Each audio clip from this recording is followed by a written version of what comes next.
Welcome to This Is America in VOA Special English. I'm Bob Doty. And I'm Barbara Klein. The United States has thousands of ghost towns. These are communities that once were successful, but all the population moved to other places. Today on our program, we visit a town in the western state of Arizona that was saved from being a ghost town by a violent history. It is called Tombstone. The town that is now Tombstone, Arizona, was first a mining camp. Silver miner Ed Sheffelin named the town. In 1877, Mr. Sheffelin was searching for silver in the Arizona Territory. The area at the time was extremely dangerous. Apache Indians considered it to be their land and were all too ready to fight for it. Ed Sheffelin used the Army's Camp Huachuca as a base for his search for silver. The soldiers there once asked him why he went out into Apache country every day. He answered, "To collect rocks." One soldier then told him, "You keep fooling around out there amongst them Apaches, and the only rock you'll find will be your tombstone." A tombstone is the stone that marks a person's grave in a large burial place. One day, not long after, Ed Sheffelin finally did discover valuable silver ore in the area. He decided to call his claim Tombstone because of the soldier's warning. Soon, people heard about his silver discovery and arrived in the area. Others found more silver and established other mines, and they used the name Tombstone for the town they built nearby. The area around Tombstone became well known for its silver mines, and more people came to the town. Some were settlers, storekeepers, and miners, but others were looking for easy money. These were gamblers and thieves who drank too much alcohol and settled their disagreements with their guns. By the end of 1881, the town of Tombstone had a population of more than 5,000. It also had 5 local newspapers, at least 2 theaters, a courthouse, hotels, and many local drinking places. And a gunfight had already taken place that would forever include Tombstone among the famous stories told about the American Wild West. That was called the gunfight at the OK Corral. The famous gunfight took place on October 26, 1881, between the town's top lawman, or marshal, and his deputies on one side, and an outlaw group called the Cowboys on the other. Stories from people who saw the fight led to newspaper reports, more stories, books, and later movies and television shows. Not all these stories are exactly true. For example, the gunfight did not really take place in the OK Corral, but near it in a field just off a main street in town. Here is one generally accepted story. The town marshal in Tombstone was Virgil Earp.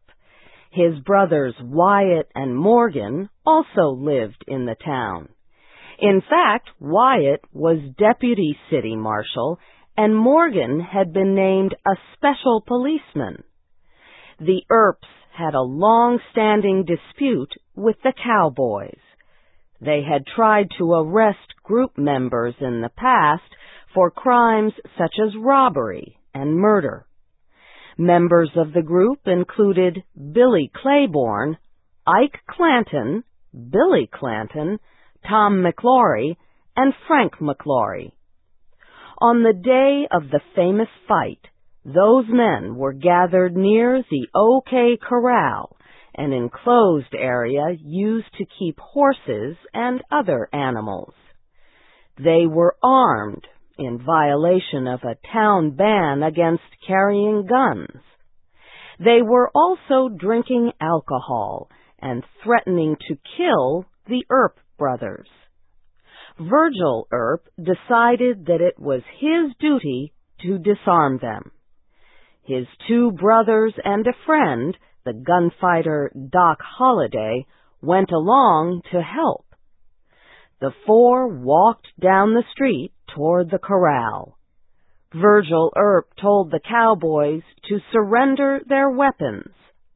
Billy Claiborne ran away, and the fight began. It did not last long. Historians say 32 shots were fired in the space of about 23 seconds. No one really knows who fired first. But Tom McLaury, Frank McLaury, and Billy Clanton died of gunshot wounds. Virgil Earp, Morgan Earp, and Doc Holliday were wounded but survived. Only Ike Clanton and Wyatt Earp were not hurt. A 1993 movie called Tombstone is one of the most recent attempts to tell this story. Listen to its recreation of the famous fight. Sam Elliott is Virgil, Kurt Russell is Wyatt, and Stephen Lang plays Ike Clanton. We're here to disarm you. Throw up your hands.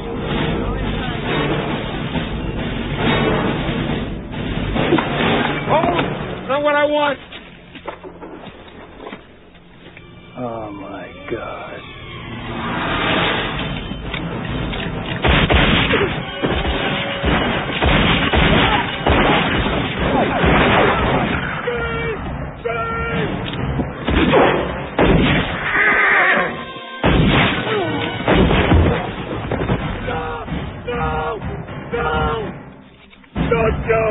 I got no gun! Please! Don't shoot me! I got no gun! Fight some men! Get the fighter! Get away!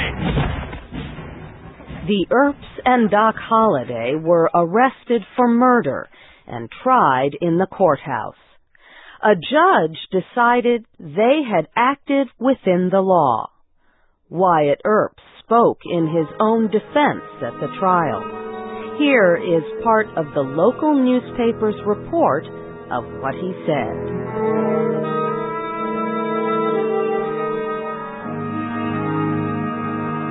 I believed then, and I believe now, that these men had formed a conspiracy to murder my brothers Morgan and Virgil and Doc Holliday and myself. I believe I would have been legally and morally justified in shooting any of them on sight, but I did not do so or attempt to do so. I sought no advantage. When I went as deputy marshal to help disarm and arrest them, I went as part of my duty and under the direction of my brother, the marshal. I did not intend to fight unless it became necessary in self-defense and in the performance of official duty. When Billy Clanton and Frank McLaury drew their pistols, I knew it was a fight for life, and I drew and fired in defense of my own life and the lives of my brothers and Doc Holliday.